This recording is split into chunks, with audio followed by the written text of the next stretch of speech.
அற்புதம் என்ன உரைப்பேன், இங்கே வர எப்பவும் என்னை மறப்பேன். கற்பனை கொட்டி குவிப்பேன், இங்கே அந்த கம்பனை வம்பு கிழிப்பேன். வர்ணித்து பாடும் கவிஞன் நான், வண்ணங்கள் தீட்டும் கலைஞன் நான்.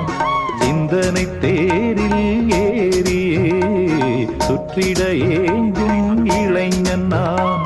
கண்ணில் காணும் யார்